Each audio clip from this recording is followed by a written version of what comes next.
Primeira leitura. Livro do profeta Isaías. Assim fala o Senhor: Ai de Assur, vara de minha cólera, bastão em minhas mãos, instrumento de minha indignação. Eu o envio contra uma nação ímpia e ordeno-lhe contra um povo que me excita a ira, que o submete à pilhagem e ao saque, que o calque aos pés como lama nas ruas. Mas ele assim não pensava, seu propósito não era esse. Pelo contrário, sua intenção era esmagar e exterminar não poucas nações.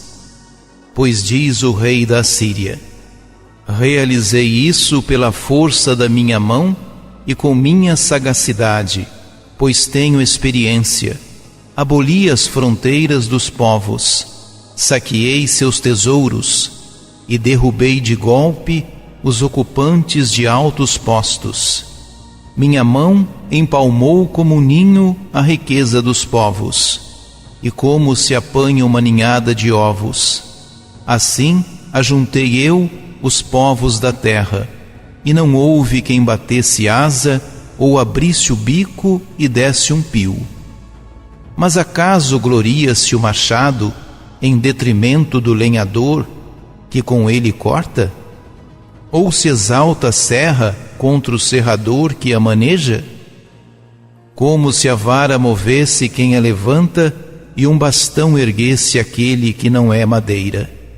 Por isso enviará o dominador, Senhor dos exércitos, contra aqueles fortes guerreiros o raquitismo, e abalará a sua glória com convulsões que queimam como fogo.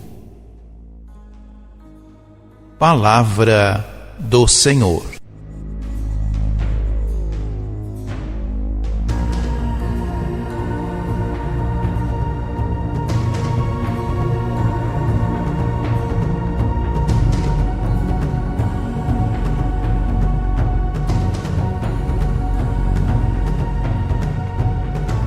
Este oráculo deve ser entendido no contexto da iminente ameaça da invasão assíria. O rei de Judá, Acás I, e o seu filho Ezequias, depois adotam políticas diferentes diante da superpotência estrangeira. Acás opta por uma aliança vassalagem, Ezequias pela oposição. Mas ambos não escutam Isaías, que prega a fé em Deus como garantia de estabilidade e de segurança para o reino de Judá. O profeta vê, cada vez mais, a Assíria como instrumento de punição usado por Deus para divertir o seu povo e chamá-lo à conversão.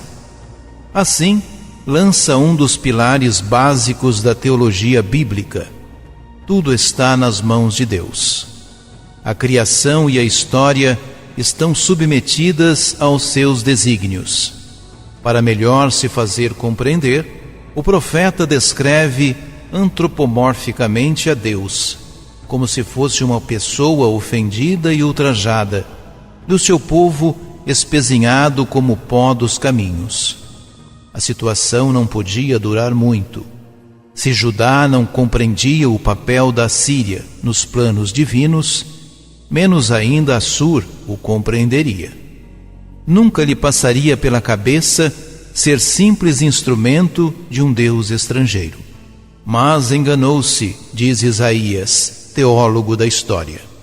A grandeza de um povo, Judá ou outro qualquer, não está na política ou sabedoria humanas, mas na fidelidade aos desígnios de Deus. A história veio a confirmar os oráculos de Isaías.